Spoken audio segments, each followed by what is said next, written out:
What's up, everybody? Welcome back to another Shop Talk Tuesday. So if you're new to this video series, what this is all about is a commentary based type thing where I talk throughout most of the video because it's a Shop Talk Tuesday and we talk during Shop Talk Tuesday. Now, what we talk about is stuff that is relevant to just making things in general. Most of the time it's knife making because those are most of the questions that I get asked. But today's topic is also going to be about something that is relevant to knife making. But it is. Now, we talk about that and then we go into what we have working in the background that's going to be making it either into the videos or maybe not into the videos. Then we also go into a viewer's knife section where I talk about a viewer's knife, show y'all some pictures, we talk about it. Now, when it comes to the topic for today, we're going to talk about something that a few people have actually asked me about, and then I had posted something on the Facebook group, the TRE workshop, and a person said, hey, you should talk about this. And it was about pin materials. I thought that's a pretty good idea. So we're going to talk about that today. Now, when it comes to pin materials, and if you're wondering what I mean, just in case you don't really make knives or you're just now getting into it. So pin materials, something like this right here, these are stainless steel pins. So things like that.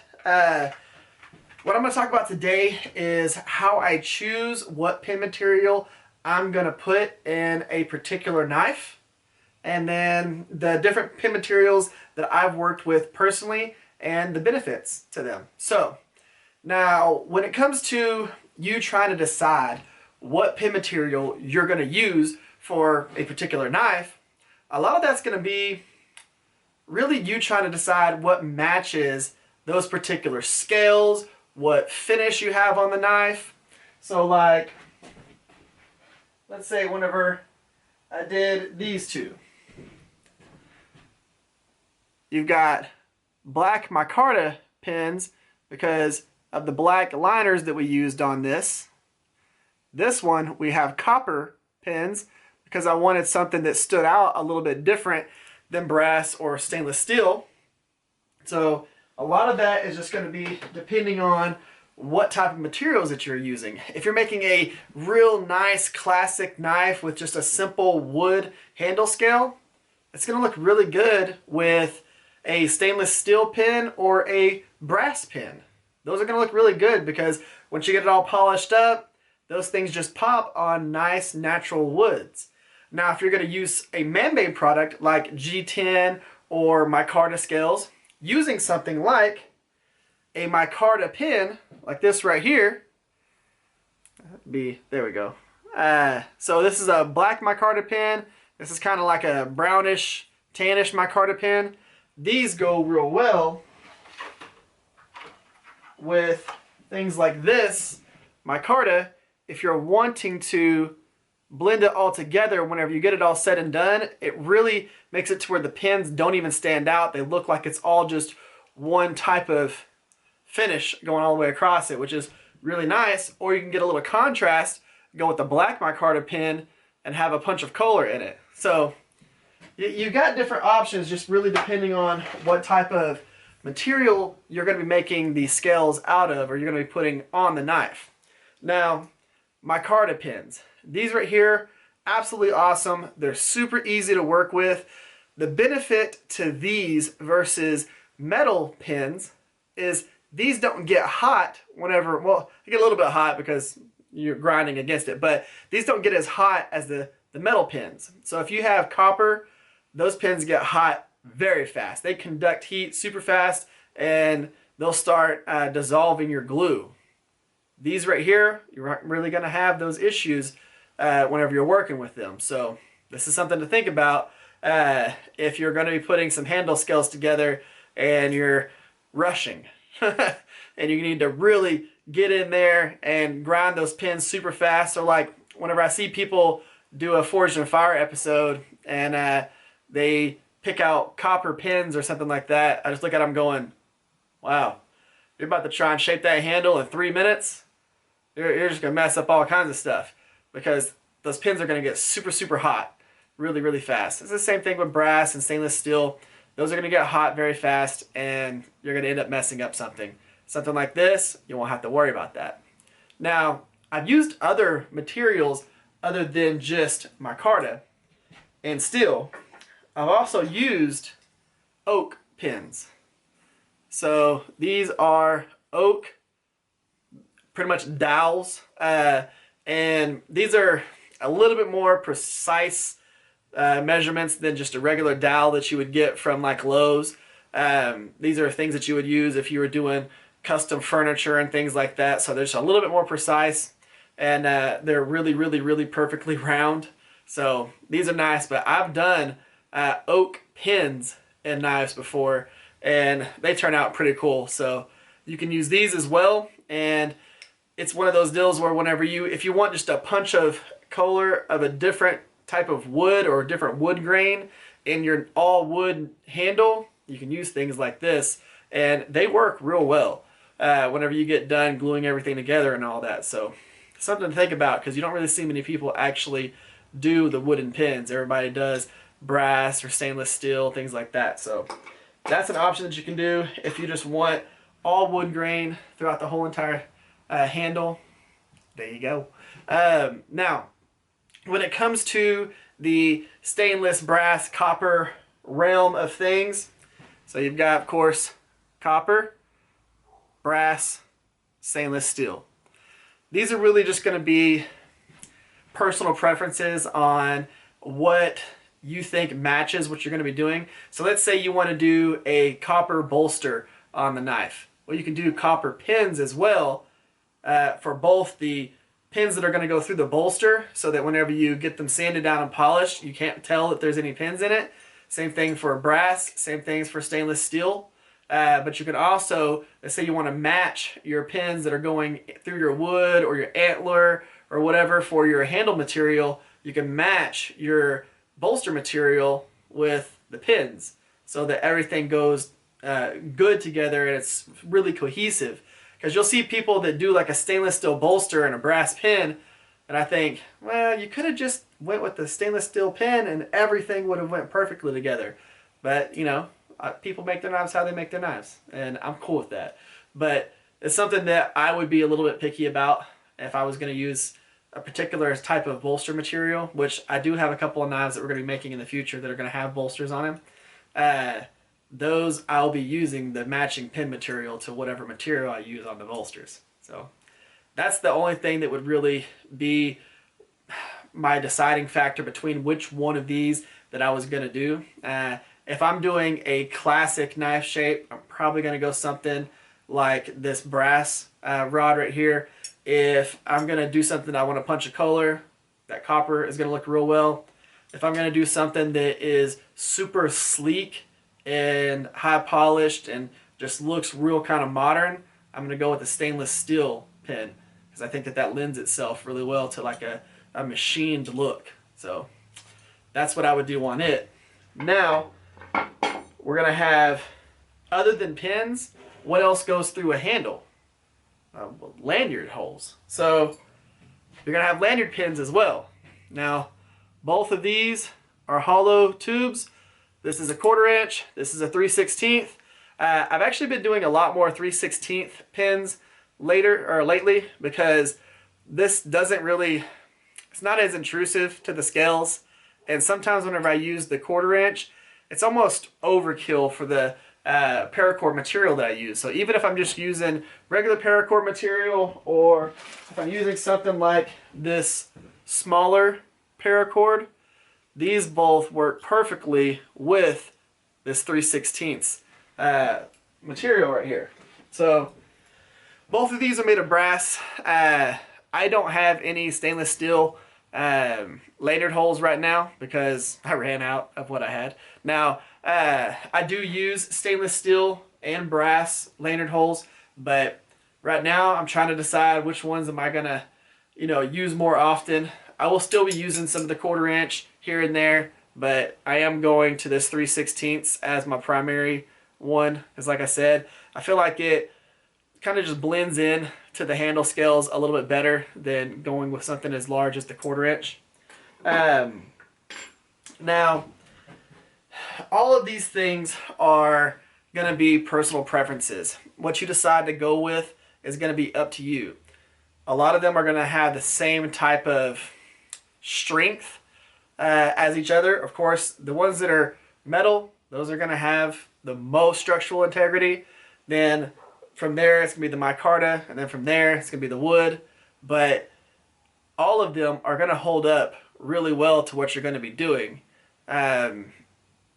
I mean, I would be fine with using any of them on pretty much any type of knife. Now, if I'm using like a competition chopper, I'm going to use a metal pin.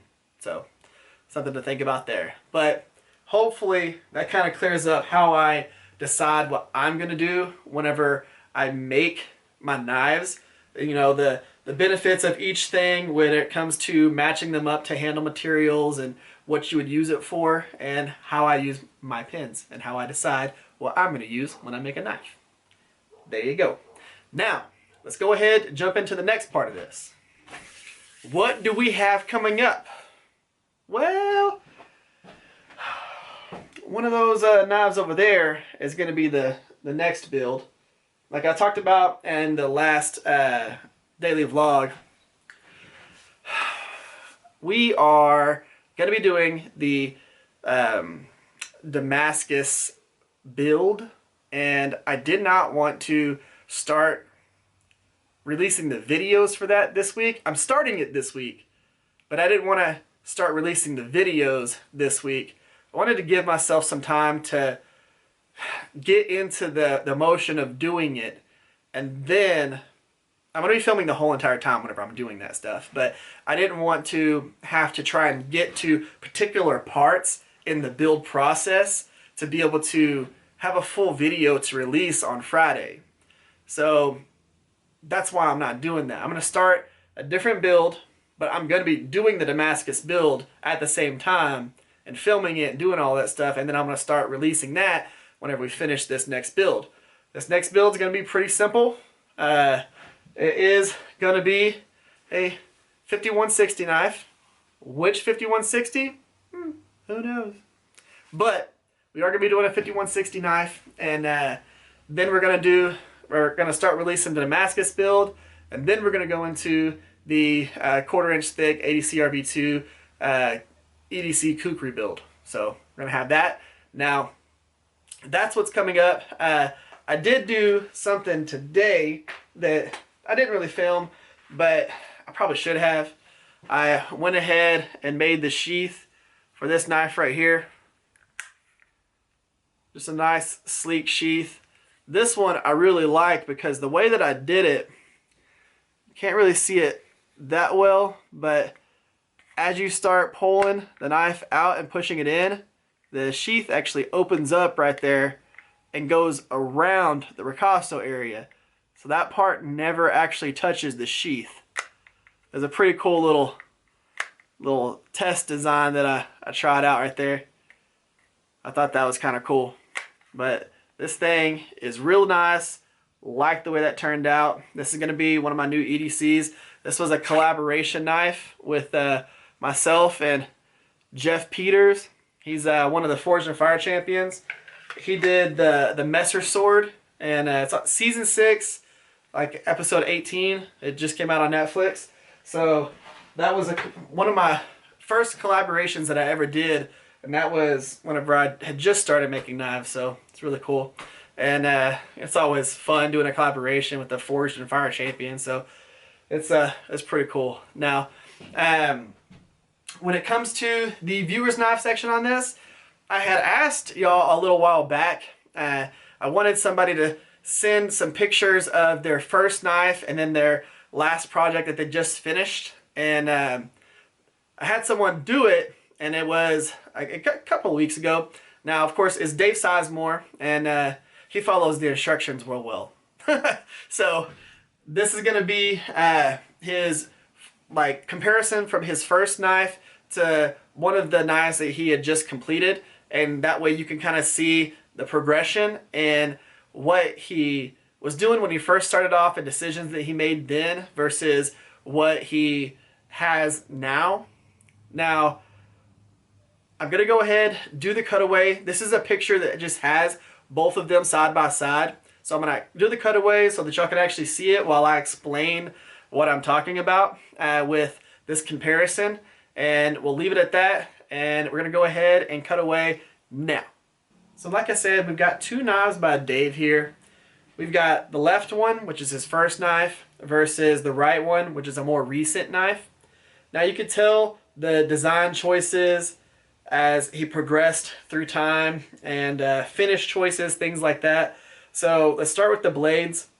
You've got a more rough finish on the beginning knife and a simpler blade shape versus the more recent one that has a real nice drop point blade shape. It's got great plunge lines on it. It's got jimping on the spine, an acid etch and stonewash finish. Absolutely beautiful. And then going into the handle shape and handle material choices. That first one, we've got stainless steel pins, a simpler wood, no liners, and a finger choil. Almost everybody does a finger choil on their first knife. It's just like a thing that you go through when you start making knives. But you get that versus going into his more recent knife that has a nice handle shape. The ergonomics on it look absolutely great. Beautiful wood choice. You got micarta pins.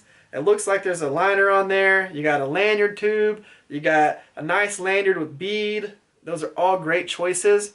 And you can just tell that the progression from his first knife to his more recent, he's gone through, he's held his knives, he's used his knives, and he's made better choices based on how they feel and how the ergonomics are with those knives. So definitely a great job and great progression, Dave. Dave, like I said, that was absolutely great progression from that first knife to a more recent knife. Now, I know you've made a few knives since that knife, but that knife is beautiful. Like your more recent knife that was on the right side of that is absolutely beautiful knife.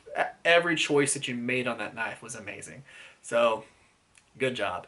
And thank you for going ahead and submitting that and hopefully starting a trend where y'all actually start sending me that. And that's all I'm looking for is that first knife versus your more current knife. I want to see how you've progressed. I know a lot of people would like to see that. It might make them go, holy shit, they were able to do that and do that. Maybe I can do this. And it might motivate more people to actually start making knives. So definitely do that. And if y'all would, make sure you send me pictures of your knives so that we can actually keep that thing going. Now, guys, there's something cool here, okay? So this episode is my 52nd episode. So this is my 1 year mark of doing the Shop Talk Tuesdays. And next week's episode, I'm going to do the anniversary thing and all that. And we're going to talk and have some cool discussions about stuff. But this is a pretty cool episode, pretty cool benchmark, and hitting that 1 year of doing Shop Talk Tuesdays. And I want to thank y'all for coming along for this. I know that a lot of the people who watch the Shop Talk Tuesdays are the same people that watch them every single week. And I definitely thank y'all for doing that and participating in these episodes and sending me your pictures of your knives and doing that stuff. So thank y'all. And like I said, we're gonna have a cool discussion next week on the Shop Talk Tuesday, the 1 year anniversary or the second year beginning, however you want to call it, of Shop Talk Tuesdays. And yeah, it's pretty awesome. Guys, if y'all would, give this video a thumbs up, share this video, or one of my other build videos. Y'all know how it goes. Now guys, if you haven't yet, if this is the first time watching one of these episodes, hit the subscribe button, turn on the notification bell so you get notified of the cool stuff that we have that's coming up. I mean, we've got Damascus coming up. We've got all kinds of different things. Okay? Guys, y'all have an amazing day. Y'all stay safe out there. I'll catch y'all next time.